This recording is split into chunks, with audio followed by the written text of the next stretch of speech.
So today we're talking about studio monitors or reference monitors. Big debate. Or speakers. What do you call them? Speakers, I think. Speakers? Okay. I call them monitors. Yeah. Monitors. Alright, I call them studio monitors too. Okay. Yeah. Alright. So not a huge debate. No, I guess not really. So it was funny, before we came into this room, I went around the studio and I counted. So oh no. OCL, and I have to put OCL and Spencer because Spencer just brought in a lot of his own stock. Yeah. We have 15 sets of monitors. Right now. Yeah. So, and that's not just 15, like, that's of different kinds. And then we also have multiple pairs of the same kind. Right, so we're probably more at like, you know. So there's actually 20 pairs of studio monitors currently in the studio. Wow. So if anybody's coming from outside that wants to book OCL, know that you're taken care of. Yeah. But so why 15 different kinds of studio monitors? Well, I know for me, I've been through many over the years. It's kind of an inside joke that I'm a bit Which of we all are well aware of. But for me, it's like the most important part of the studio, even more so than microphones. If you're hearing things incorrectly, Yeah. it doesn't matter if you think it's good or not because your reference is wrong. Yeah, exactly. So if you're using like some crazy high fidelity speaker from, I don't know, Visions Electronics, and it's super bass heavy, then how? You might think that it's bass heavy, but it's actually maybe bass light. And if you're listening, you might think, oh, I should turn down the bass, but then in every other playback system, you're not going to hear it. Right. So, yeah, to me it is like the most important, I mean, other than the performer, obviously, when you're recording, Right. but when you're talking mixing, it's by far the most important part of the chain. I often talk about, like, if we're related to people where it would be like if you're trying to color correct a movie, Mm-hmm. and the TV you were looking on was like, had a shade of green over the whole thing.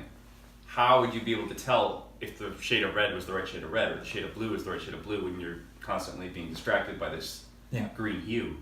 So I think with studio monitors it's the same thing where you want to be hearing what's actually there and not have the speaker add anything or take away anything or emphasize or, you know.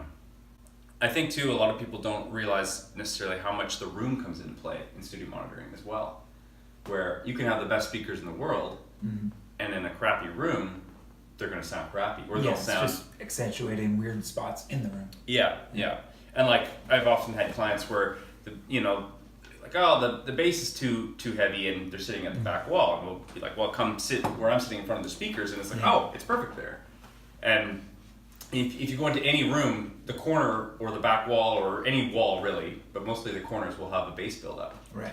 And then there might be a section in the room where if you're standing kind of in, I don't know, a random spot in the room, there might be no bass at all if the room isn't treated very well. So I think monitoring and studio monitoring has to, you have to bring in the whole room to the equation. So, and then going back to choosing a flat monitor or something that's not skewing the image of the sound. Right, yeah. Why own 15 pairs of monitors? Yes. Well, I think, for me at least when I'm mixing, I usually have at least 2 or 3. Right, okay.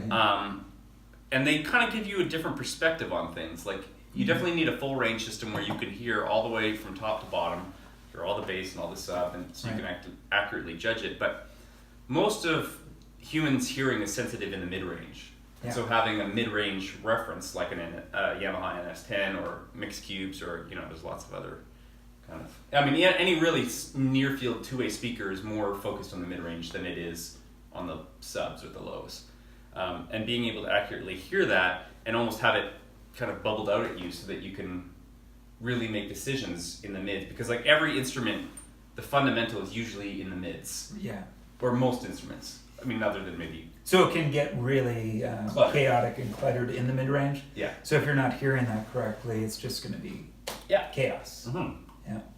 Or you're going to go after different frequencies to try to clear that, where it's actually those fundamental mid frequencies are the ones you should be worrying about, Yeah. instead of worrying about like how badass your bass is Yeah. or how cool and top your treble is. And like that's why ATC speakers are so great, because they have the mid-range mid-dome. Yeah. And that, on ATC speakers, the crossover is at 380 hertz and at 3.5 kilohertz. Meaning that, like, yeah, let's put on our nerd hats for a second. Meaning that, like, most of the instruments we hear, most of their fundamentals are going to be coming from that mid-range, or maybe a little bit lower, but, like, most of the instrument sound is coming from between that range. Yeah. So having a speaker where it's all coming from one source, same thing, that's why an Auratone works, or like a MixCube, because all the information is coming without a crossover point, without any, phase or filters going on in the middle of it. Or something like an NS10, I believe, is crossed over at 1.8 kilohertz. Mm-hmm. So it's kind of nice actually to have both, because then you have the ATC where there's no crossover at 1.8, and the NS10 has no crossover at 380 hertz. So you kind of get two different perspectives without electronics getting in the way. So in a perfect world, would you do like a non-crossover Auratone, an NS10 that has a crossover right in almost the true mid, and then an ATC? Yeah, I mean, that's what I have in my mix room right now. Right. I kind of go back and forth between NS10s and MixCubes or Auratones. Like some years I'll use one more than the other. Yeah, of course. But yeah, I find myself, I'm using the NS10s a lot again these days. The thing about NS10s too is they have a very short time decay. Like, because they're a sealed box, the transient response is super fast. So even though they don't have a lot of bass, the timing information your speaker's giving you is very accurate. Whereas like, if you get a cheap pair of studio monitors even, usually people are always looking for more bass. And that's their selling feature. Oh, it goes, look at how much bass the speaker has. And people's like, oh, this is a great speaker, it goes so low. But usually speakers sacrifice timing for bass. Right, yeah. So the timing at which things decay, start and stop, will lag. So you might hear a bass note, instead of going bip, it'll go boop. And over time, when you have music playing, those notes that are hanging over are muddying up the next note that's coming. Mm-hmm. And so what happens is you might think you have more low mids or more bass than you actually do, because it's overhanging and adding to the next note. Right. Whereas with an NS10, it's so fast that what you hear is what you get, and it starts and stops, and the next note that starts and stops, there's no overhang. Yeah. So that's why a lot of people, even if they realize it or not, that's really why NS10s were so popular, is because and still are. Yeah. It's because they, of any speaker on the planet, they have some of the best timing information, even if the frequency balance is a little skewed. And the human ear will actually compensate for frequency balance. You can get used to it and it won't bug you. Your ear will kind of adjust. Whereas with timing issues, your ear can't. So that's why, something like NS10 is great. And ATCs, even though they have a port or like a hole on the speaker that lets the air out, or maybe we should back up a little bit. Like, there's different kinds of speakers where there's a sealed monitor, like an NS10, or Barefoots are sealed, or Auratones are also sealed, or MixCubes. You also have ported speakers, which a lot of studio monitors are. Like similar to a Proac. Proacs have a port, Focals have ports, Yeah. ATCs have ports.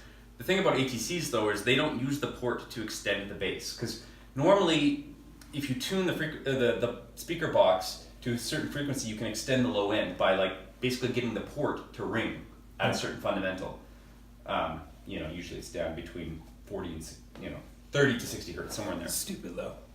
Yeah, but ATCs don't use it for that. They basically don't try to get that extra bass boost. That's why people who aren't used to ATCs might think, oh, the speaker's huge, why doesn't it have a ton of low end? Yeah, exactly. So ATCs actually react more like a sealed speaker than you would think. Right. And then there's also passive radiator boxes, like the Amphions have that, or the Focal SM9s have that, where it looks like a sealed box, but there's an extra speaker or speakers on the box somewhere that aren't attached to a spider or any kind of electronics. They're basically just a free-floating speaker, and it kind of the bass that's coming out of the other speaker kind of equalizes the pressure in the box a little softer than if it were sealed.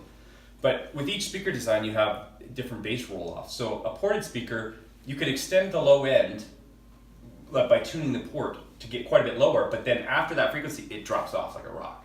Oh, yeah. Whereas with a sealed speaker, like an NS10, even though it maybe drops off around 90, it's a very slow, gradual roll-off. Yeah.